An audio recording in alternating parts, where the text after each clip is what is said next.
انا فاطمہ، آپ دیکھ رہے ہیں ورلڈ فوکس نیوز۔ ناظرین، آج ہم بات کریں گے اسلام امن اور سلامتی کا دین ہے۔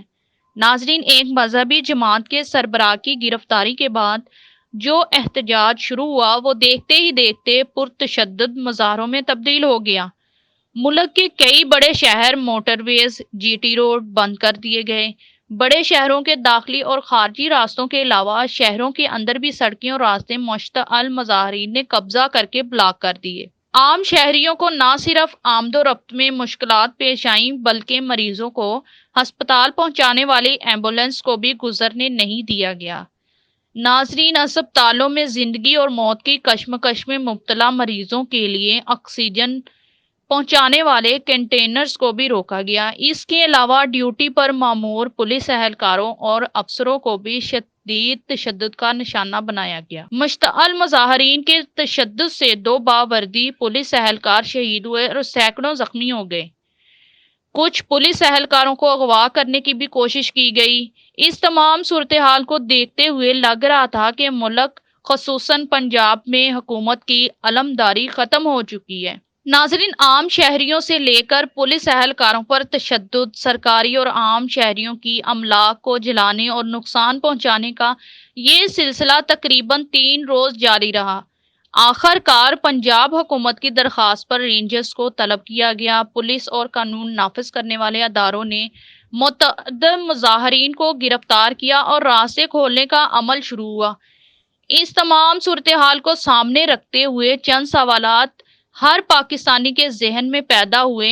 مثلاً، کیا وفاق اور بالخصوص پنجاب حکومت کو پہلے سے معلوم نہیں تھا کہ ایسی صورتحال بن سکتی ہے؟ ناظرین، اور اس سے نپٹنے کے لیے کیا حکمت عملی بنائی گئی تھی؟ اور جب اچانک احتجاج پرتشدد مظاہرین میں تبدیل ہوا تو پھر 3 دن پنجاب حکومت خاموش تماشائی کیوں بنی رہی؟ مشتعل مظاہرین جو احتجاج کے لیے اکٹھے ہوئے تھے، کیا وہ اچانک بلوائی بن گئے یا پہلے سے طے شدہ منصوبہ تھا؟ یہ حکومت اس سے بے خبر کیوں تھی؟ جب وفاق وزیر داخلہ شیخ رشید احمد کے بقول وہ 3 ماہ سے اس جماعت کے قائدین سے بات چیت کر رہے تھے تو وہ یہ کیوں نہیں سمجھ سکے کہ ان کے مطالبے کو نہ ماننے کی صورت میں ان کے کیا ارادے ہوں گے؟ اگر حکومت کے لیے ان کا مطالبہ ماننا ممکن نہیں تھا تو پھر ان کے ساتھ معاہدہ کیوں کیا گیا اور ان سے وقت کیوں مانگا نہیں جاتا رہا؟ اگر اس جماعت اور حکومت کے درمیان کیے گئے معاہدے میں ابھی 1 ہفتہ باقی تھا تو 8 دن قبل ہی اس جماعت کے قائد نے اپنے کارکنوں کو مارچ کرنے کا کیوں کہا؟ اس طرح کے کئی سوالات ہیں ناظرین جو جواب طلب ہے، اور ان سوالوں کے جوابات قوم کے سامنے آنے چاہیے۔ حکومت کچھ بھی تعویل پیش کرے لیکن یہ تسلیم کرنا چاہیے کہ ریاستی رٹ کمزور نہیں ہے بلکہ یہ حکومت کی بڑی ناکامی ہے جو ایسی صورتحال کے لیے حکمت عملی نہ بنا سکی اور نہ ہی اس سے نپٹ سکی۔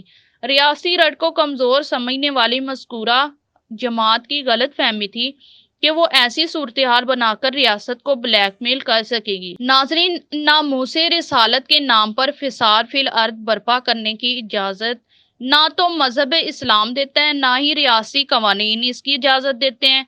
یہ جماعت جو نعرہ بلند کرنے نکلی تھی وہ تو فساد کی نظر ہو گیا۔ اسلام امن اور سلامتی کا دین ہے۔ اسلام تو غیر مسلمانوں کی بھی جان و مال کی حفاظت کا ضامن دین ہے۔ چاہ جائے کا اسلام کے نام پر لوگوں کی جان و مال کو نقصان پہنچایا جائے۔ محض معاشرے کا مطلب یہ ہے کہ اگر احتجاج کی نوبت آ بھی جائے تو اس کو پرامن انداز میں حل کیا جائے، بصورت دیگر اس کو بلوا سمجھا جاتا ہے اور بلاوے کو روکنا پولیس کی ذمہ داری ہے۔ فوج اور پولیس کی وردی سے لوگوں میں احساس تحفظ پیدا ہوتا ہے۔ اب اگر امن قائم کرنے والوں پر جان لیوا تشدد کر کے ان میں سے بعض کو شہید اور بعض کو شدید زخمی کیا جائے اور ان کی وردیوں کو پھاڑا جائے تو اس کو فساد نہیں تو اور کیا کہا جائے؟ معاہدے کی مدت تکمیل سے پہلے حکومت پر دباؤ ڈالنے کی کوشش کو کون درست کہے گا؟ جن کی جانیں گئیں، املاک کو جلایا گیا، شہریوں اور مریضوں کو جس اذیت سے گزرنا پڑا، ان تمام جانی و مالی نقصانات اور اذیت کا ذمہ دار آخر کون ہے؟ ایسا کیوں اور کس کے کہنے پر کیا گیا؟ اس فساد کو برپا کرنے کارکنوں کو مشتعل کرنے، بلواؤں پر اکسانے کے پیچھے کون لوگ ہیں؟ حالات کو دیکھتے ہوئے کہا جا سکتا ہے یہ سب کچھ اچانک نہیں ہوا، بلکہ ایک منصوبے کے تحت ہوا ہے۔ 3 دن سے زائد عرصہ ملک کو جام کرانے کا مقصد ناموس رسالت نہیں بلکہ کچھ اور نظر آ رہا ہے۔ ناظرین، اب وفاق کو چاہیے کہ پنجاب کے بارے میں کوئی ایسا فیصلہ کرے، اور کچھ نہیں، کم از کم امن و امان کا قائم تو یقینی بن جائے۔ عوام کے جان و مال، عزت و آبرو کا تحفظ حکومت کا فرض ہے۔